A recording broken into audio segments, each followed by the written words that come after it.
Olá, bem-vindo de volta. Na próxima aula eu vou falar sobre algumas propriedades do JSX.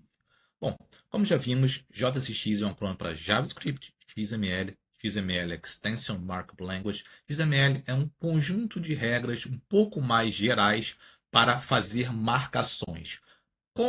Como HTML, porém HTML é menos restrito que XML.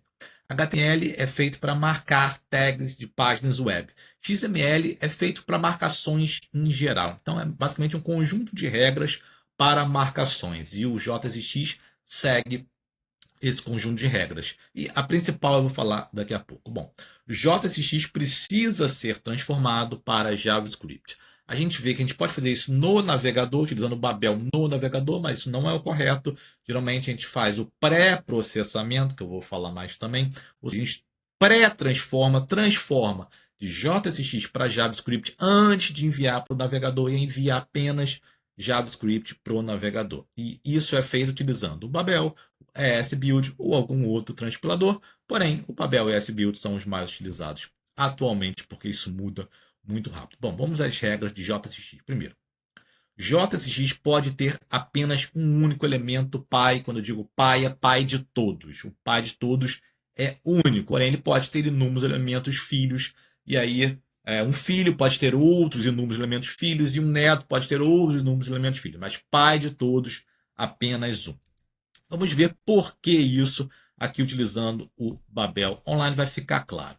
Bom, se eu colocar aqui um JSX, por exemplo, um H1 Hello World, o que ele vai fazer? Ele vai transpilar em um React.createElement. Vamos dizer agora que eu quero colocar um P aqui.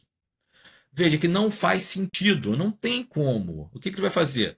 Dois elementos juntos? Não tem como. Isso não é uma sentença válida, uma expressão válida em JavaScript. Então está dizendo aqui, ó, adjacent JSX element must be wrapped in enclosing tag, ou seja, elementos JSX adjacentes devem ser colocados, englobados em algum outro elemento superior.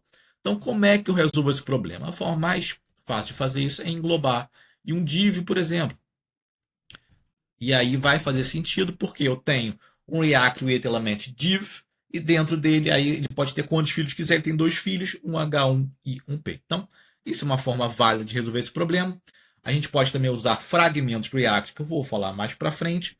Ou uma forma também seria colocar isso como uma array.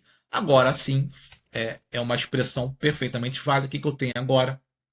Eu tenho dois React Create Elements como elementos de uma array. Então, eu espero que tenha ficado claro porque eu não posso ter dois elementos pais de todos, porque isso não faz sentido em termos de JavaScript. Bom, como eu falei, JSX segue as regras de XML. E uma das principais regras de XML é que toda tag aberta tem que ser fechada. O que eu quero dizer? Em HTML, a gente pode acontecer de colocar um input sem fechar uma tag. Por exemplo, input type igual a text, e aí eu sigo adiante. Isso em HTML é perfeitamente normal. Nós fazemos isso o tempo todo e o navegador entende. Porém, XML isso não é permitido. Se eu abrir uma tag, eu tenho que fechar. Então, se ela não tem tag de fechamento, tipo input, tipo img, tipo, só consigo pensar nessas duas, o br também é uma outra, eu tenho que fechar na hora que eu abrir. Então, eu vou lá e coloco um barra, coisa. A maioria das tags tem tag de fechamento, por exemplo, P. Se eu abro um parágrafo, eu tenho que fechar um parágrafo. Mas as tags que não tem tag de fechamento, eu tenho que fechar na hora que abrir. Isso é uma regra de XML, portanto, é uma regra de JSX. E alguns atributos de HTML são modificados em JSX, como class e for. Então, se eu quero colocar uma classe aqui, uma classe, né? Uma classe CSS, eu coloco aqui row, ele não vai dar erro, porém eu não devo fazer isso, porque class é uma palavra reservada em JavaScript. Então a gente não usa class em XML e usa class name. Outro que a gente não usa é o for, porque também for é uma palavra reservada. Então onde é que eu uso for? Eu uso for em label, quando eu quero dizer se label é de qual elemento do meu formulário. Eu tenho que colocar aqui o nome do elemento, eu uso for.